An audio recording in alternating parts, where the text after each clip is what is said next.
Smart సిటీలో భాగంగా కరీంనగర్ను అభివృద్ధి చేశామని గత పాలకవర్గం చెప్పుకొచ్చింది. అయితే 35% పనులు మాత్రమే కరీంనగర్ స్మార్ట్ సిటీలో పూర్తయ్యాయి.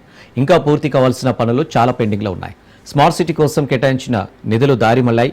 స్మార్ట్ సిటీ నిధులు సద్వినియోగం చేస్తే తిరుమల నగర్ రోడ్ల దుస్థితి అధ్వానంగా మారడానికి గల కారకులు ఎవరు? దీనికి సంబంధించిన మరింత సమాచారం కరీంనగర్ ప్రతినిధి రవీందర్ అందిస్తారు.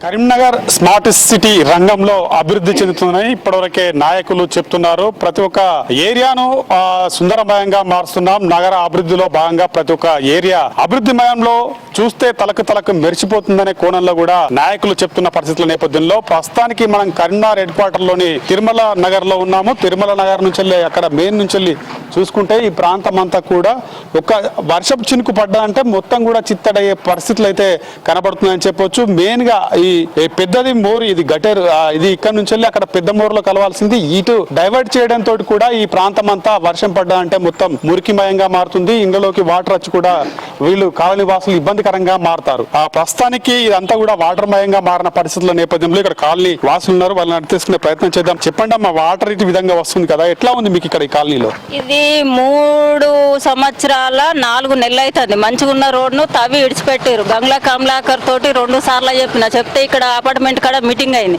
మీటింగ్ అయితే ఎందుకమ్మా నీకు పోతా అన్నాడు. దసరా పండుగ ముందట ఏం చేసిండు, ఒక ట్రిప్ జల్లినట్టు చేసిండు. నన్వాల్ రవీందర్కి సుత కంప్లైంట్ ఇచ్చిన నేను, సార్ మాకు పిల్లలు పడుతుర్రు, ముసలోళ్ళు పడుతుర్రు, దోమలు వస్తున్నాయి, ఎలుకలు వస్తున్నాయి, మరీ బాధ అవుతుంది, ఇబ్బంది అవుతుంది. అక్కడ అపార్ట్మెంట్ల కోసం లారీలు వస్తున్నాయి, పిల్లగాళ్ళు ఇబ్బంది పడుతుర్రు, మనుషులు ఇబ్బంది పడుతుర్రు అని 4 సార్లు 10 సార్లు చెప్పిన. అంబేద్కర్ స్టేడియంలో సుత ఇంటర్వ్యూ ఇచ్చిన, మా తిరుమల నగర్ రోడ్ ఒకసారి చూడురు సార్ అని అంటే ఇంటి వాళ్ళు అత్తమన్నారు, రాలేదు వాళ్ళు.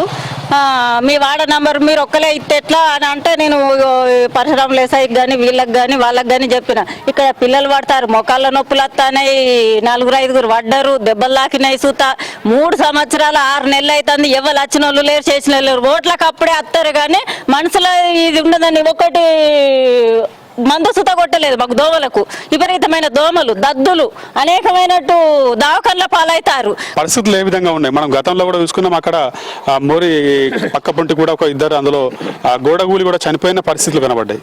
ఇప్పుడు ఎట్లా ఉంది పరిస్థితి? తిరుమల నగర్ కాలనీ ఎప్పుడైతే మేము ఏర్పాటు చేసినామో దాదాపు 3.5 దశాబ్దాల నుండి ఎంతో గ్రామీణ ప్రాంతాలకు తలపించే విధంగా ఉన్నటువంటి కాలనీని మా యొక్క తిరుమల నగర్ అభివృద్ధి కమిటీ పక్షాన కృషి చేసుకొని సుందరీకరణకు భాగంలో మేము కూడా పాటుపడి చేసుకున్నటువంటి విషయమే. అయితే ముఖ్యంగా ఏంటి అని అంటే ఈ దాదాపు 2.5 సంవత్సరాల క్రితము ఈ స్మార్ట్ సిటీ అనేది తీసుకొచ్చి సుందరీకరణలో భాగంగా మా కాలనీని అభివృద్ధి పథంలో నడిపిస్తామనేటువంటి దృక్పథంతో అప్పుడున్నటువంటి పాలనా యంత్రాంగము మొత్తం ముందుకొచ్చి యాక్చువల్ గా చెప్పాలంటే ఈ వరద కాలువ ఏదైతే ఉన్నదో దీన్ని సిడిఆర్ ప్రకారంగా పెద్ద కాలువలకు పోయేటువంటి దాన్ని కొంతమంది రాజకీయ ప్రతినిధుల ప్రమేయంతో మా కాలనీని సుందరీకరణకు బదులుగా మొత్తము నీటిమయం చేసి అందరికీ దుర్వాసన దుర్గంధంతో నిండినటువంటి వ్యవస్థను ఏర్పాటు చేసిండ్రు. దానికి పర్యవసానంగా మంచుకున్నటువంటి రోడ్డును కూడా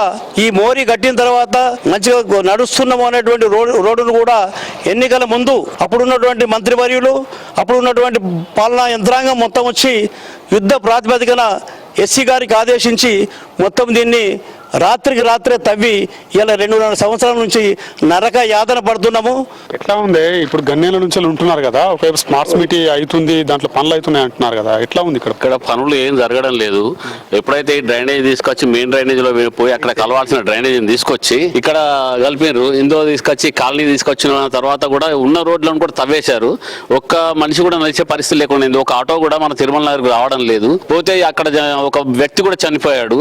ఈ రోడ్లు ఉన్న మంచి రోడ్లను కనీసం ఉండనియకుండా యుద్ధ ప్రాతిపదికన చేస్తామని చెప్పి ఉన్న రోడ్లను కూడా తవ్వేసారు. అలాంటిది ఇప్పటి వరకు కూడా మొదలు పెట్టలేదు. ఇప్పటికి 2.5 సంవత్సరాల నుంచి అయితే ఈ రోడ్లతో చాలా గందరగోళంగా ఉన్నది, ఇబ్బందికరంగా ఉన్నది. ఆటో వాళ్ళు కూడా ఒక్కరు కూడా మా తిరుమల నగర్కి రావడం లేదు. వాటర్ ప్రాబ్లం ఉన్నది. ఇటు ప్రస్తుతం ఇంతకు ముందు ఉన్న కార్పొరేటర్ ఇటు రానియకండి, ఇటు రావద్దు, అసలు వాస్తవానికి అటు పోవాలి, మెయిన్ రోడ్ నుంచి పోవాలంటే సరే అన్నాడు, ఇటు అటు అన్నాడు. అన్ని రిప్రజెంటేషన్లు చేసిన, మేయర్ దగ్గరికి పోయినా, మినిస్టర్ దగ్గరికి పోయినా, ఎవరి దగ్గరికి పోయినా కానీ సరే అన్నారు తప్ప మళ్ళీ ఇటే తీసుకొచ్చారు. వాళ్ళు ఎవరి ఒత్తిడి ఏమో తెలియదు. మెయిన్ రోడ్లో కలవాల్సిన పోవాల్సింది తీసుకొచ్చి 200 మీటర్లతో పోవాల్సింది 800 మీటర్ల వరకు పెంచుకుంటూ వచ్చేసారు ఈ మోరినంతా తీసుకొచ్చి. ఇప్పుడు మాకు నానా ఇబ్బందులు అయితే దీంతో దోమలు ఉన్నాయి. ఒకనాడు కూడా ఈ ఫాగ్ మిషన్ కూడా వచ్చి చేసింది లేదు, దోమలకి మందు చల్లింది లేదు. ఇలాంటి ప్రాబ్లమ్స్ తో చాలా ఫేస్ చేస్తున్నాం. అందరికి ఇబ్బందులు అవుతున్నాం. మనుషులు కూడా అడ్డం పడ్డారు, హాస్పిటల్ పోయినారు, అతని కాలు ఇరిగింది. ఇలాంటి సమస్యలు ఎన్నో వచ్చినాయి. జారిపోయి కింద పడి కూడా కాళ్ళు ఇరుగుతున్న పరిస్థితులు కనబడుతున్నాయి. ఇంకా వినాయక చవితి, బతుకమ్మ పండుగలు ఇవన్నీ సంబరాలు చేసుకోవాలి, కానీ ఈ బురదలలో మేము ఏ సంబరం చేసుకోవాలి, మేము ఈ బురదలలోనే మగ్గాలా? ఇప్పటికైనా కానీ అధికారులు పట్టించుకొని దీన్ని బాగు చేసే దిశగా వెళ్లాలని ఇక్కడ కాలనీ వాసులు కోరుతున్న పరిస్థితి. కార్పొరేషన్ సంజీవ్తో కలిసి రవీందర్, రాజ్ న్యూస్, కరీంనగర్ జిల్లా నుంచి.